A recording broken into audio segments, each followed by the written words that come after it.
Hello and welcome for my unboxing and review of my new TV, the LG OLED 55B1PJA. Okay, so having had an LG TV in the past and thinking about getting a new one, I was looking out for different models, and like it is in life, if you have like a good feeling with something, why not stick to it? So my primary reason for getting a new TV was my old TV was big. It had like a big screen size, but the whole TV itself was just too big, and it was taking away too much space. It was heavy. It was consuming lots of energy, leading to the breaks sometimes flipping off and having a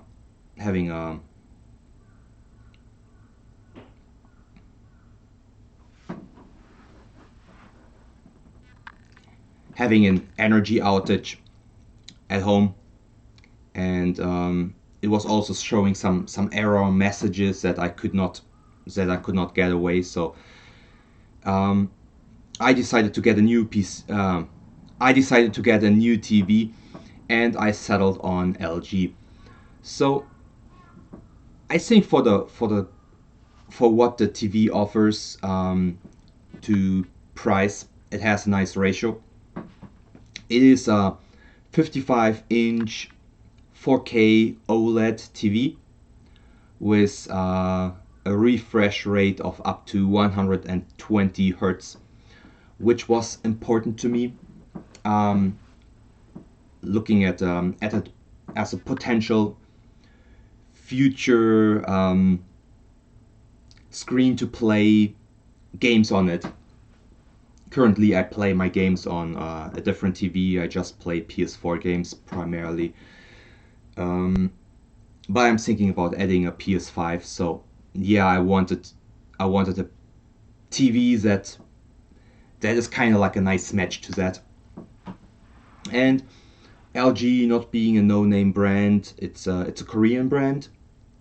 I think they are well established. Like I said, I had a LG in the past and I liked it. So I read some reviews about this one on Amazon and other platforms, and yeah, I was happy. I think it looked good, and I got the TV and I'm happy with it.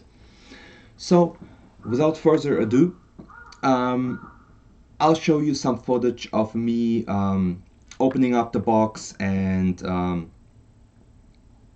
unboxing the TV while talking a little bit about it. And at the end, I'll give you a short display of some footage running on the TV. So let's get into it.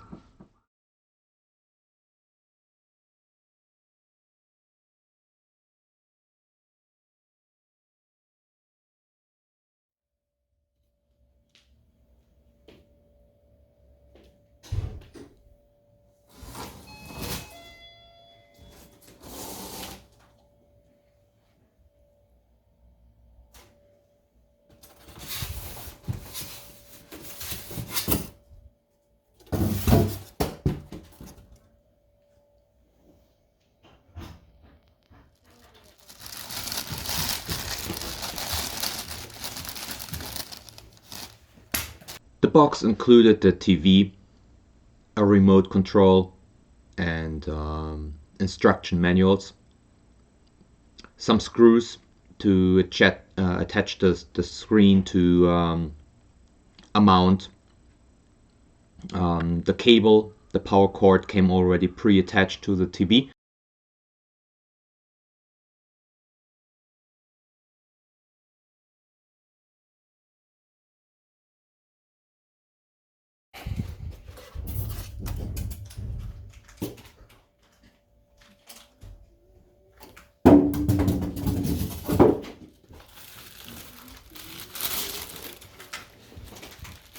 There wasn't much in the box to get out.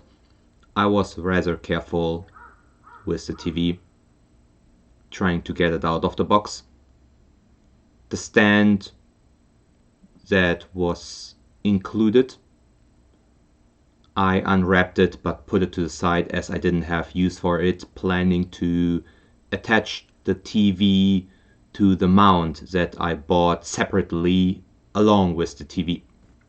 My original plan was to attach the TV to the wall straight up, but in Japan, some walls of my apartment being pretty thin, and me not being sure whether or not I am permitted to put screw anchors into the wall, and not knowing how strong the wall is, I decided against doing that and instead bought a stand, a dedicated TV stand, as I didn't want to put it on a rack, to make space, to give my living room a more roomy atmosphere.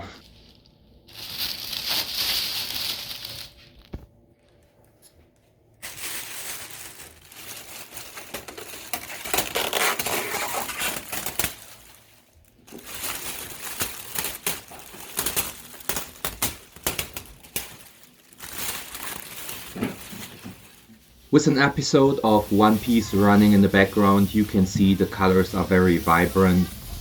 Me, I'm very satisfied with the viewing experience.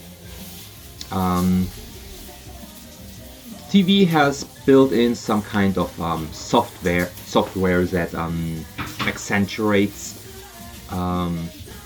colors in pictures and increases the contrast, almost a bit to the point where it's oversaturated, but it's a very vibrant and beautiful picture, both with still images, watching videos, movies on Netflix and streaming services, but especially playing video games, just playing games on a regular PS4. The picture quality is really nice, and colors and light sources in video games really pop out. My resume for this TV, an absolute must buy for that price category, around 1,000 bucks and below. So I think there are a lot of competitors that are a bit cheaper. There are other TVs from especially Chinese brands that that have a lower price, a few $100 lower. But I think going for an OLED 4K TV with 120 Hertz, there is not that much competition that is cheaper and delivers this quality, at least not from well-known brands. So I think in that category it is an absolute winner. I will also link some sources for other sites comparing some TVs in that price range, just as a reference if people are interested. So give a like and subscribe if you liked it. My usual content is actually anime and manga related. I was a bit lazy on that part recently, but I'm sure to upload more in the next time. Also occasionally about my life here in Japan. So I hope you enjoy my videos. Tune in again. Goodbye. See you.